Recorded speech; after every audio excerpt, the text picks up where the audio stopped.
নমস্কার বন্ধুরা, রিনাস কিচেন থেকে স্বাগত। আজ আমি তোমাদের চিলি এগ করে দেখাবো।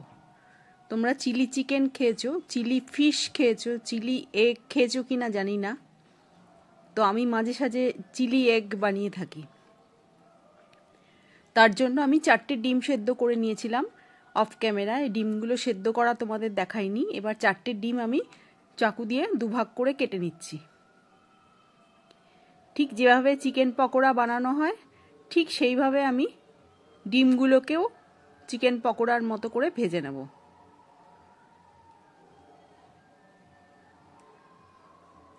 এবার আমি একটা গোলা তৈরি করছি।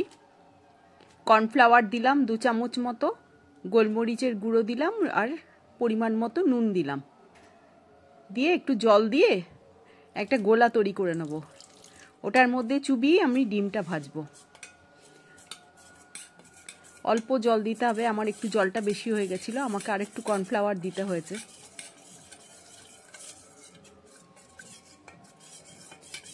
বেশি পাতলা জলের মতো করলে ডিমের গায়ে লেগে থাকবে না গোলাটা।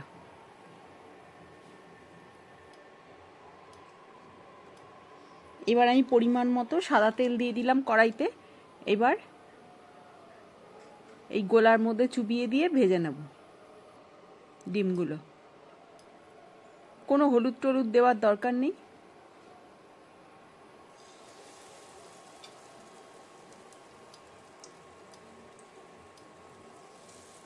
সবকটা ডিমই আমি ভেজে নেব। চিলি এগ রুটি পরোটার সাথে খেতে খুব ভালো লাগে। এটা ভাতের সাথে খাবার নয়, এটা রুটি পরোটার সাথেই ভালো লাগবে।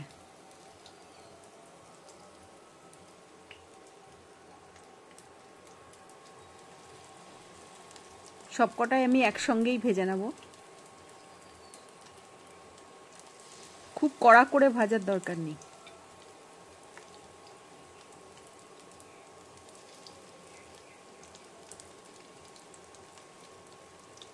একদম চিলি চিকেনের মতো।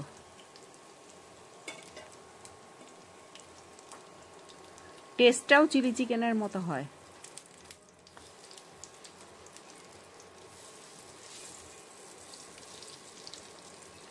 ডিমগুলো উল্টে পাল্টে ভেজে নিচ্ছি। তোমাদের যদি রেসিপিটা ভালো লাগে তাহলে আমার চ্যানেলটাকে সাবস্ক্রাইব করো, লাইক ও কমেন্টস করো। এবার ডিমগুলো ভাজা হয়ে গেছে, আমি তুলে নিলাম। আমি কোনো হলুদ দিইনি। এবার আমি একটা বাটির মধ্যে সসগুলো রেডি করে নিচ্ছি। প্রথমে চিলি সস দিলাম 1 চামচ। প্রথমে জল দিয়েছি আমি 3 চামচ মতো। ওই জলের মধ্যেই আমি চিলি সসটা দিয়ে দিলাম 1 চামচ। সয়া সস দেবো আমি 1.5 চামচের মতো। আন্দাজ করে আমি 1.5 চামচ মতো দিলাম সয়া সস। আর টমেটো সস দিয়েছি আমি 3 চামচ। টমেটোটা একটু বেশি দিতে হয়।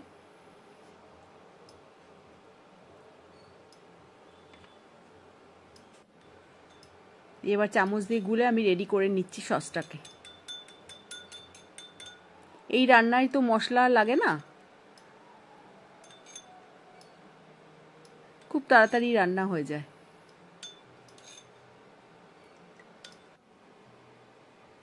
আমি আদা রসুন কুচিয়ে রেখেছিলাম।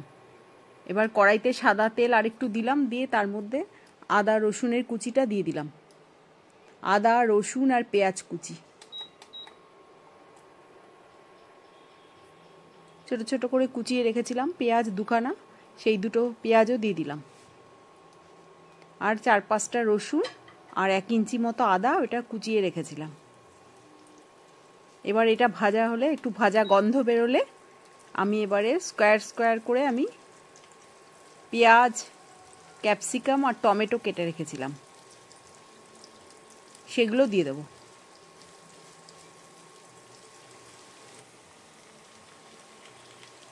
কাঁচা লঙ্কাটা দিয়ে দিলাম। আমি 4-5টা ছোট ছোট কাঁচা লঙ্কা আমি কুচি কুচি করে কেটে রেখেছিলাম, সেটাও দিয়ে দিলাম। এবার পেঁয়াজটা দিয়ে দিলাম। পেঁয়াজটা অনেকটা কিউবের মতো করে কাটা হয়েছিল। পেঁয়াজ ক্যাপসিকাম দুটোই। চাইনিজ রান্নাতে তো বেশি কড়া করে ভাজতে নেই, হালকা হালকা ভাজা হয়। আর দুটো টমেটো স্কোয়ার করে করে কেটে রেখেছিলাম, টমেটোটা দিলাম। এবার ক্যাপসিকাম দেব।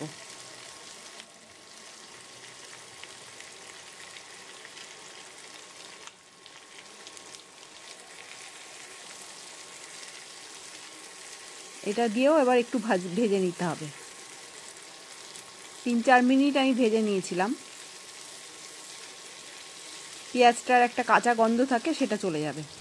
এবার পরিমাণ মতো নুন দিলাম, নুনটা কমই দিলাম কারণ সয়া সসেও নুন থাকে।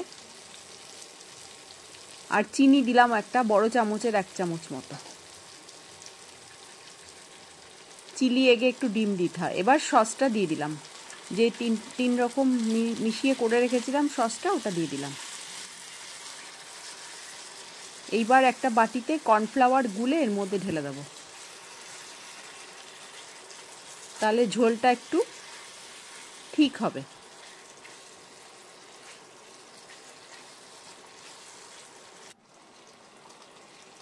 এবার ডিমের পকোড়াগুলো দিয়ে দিলাম।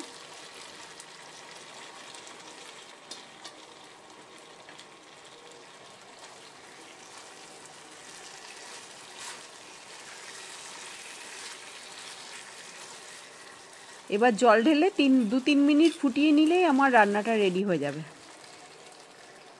এইভাবে করো তোমরা, খুব ভাল লাগবে খেতে, আর খুব তাড়াতাড়ি রান্না হয়ে যায়। 5-7 মিনিটের মধ্যে রান্নাটা হয়ে গেছে আমার।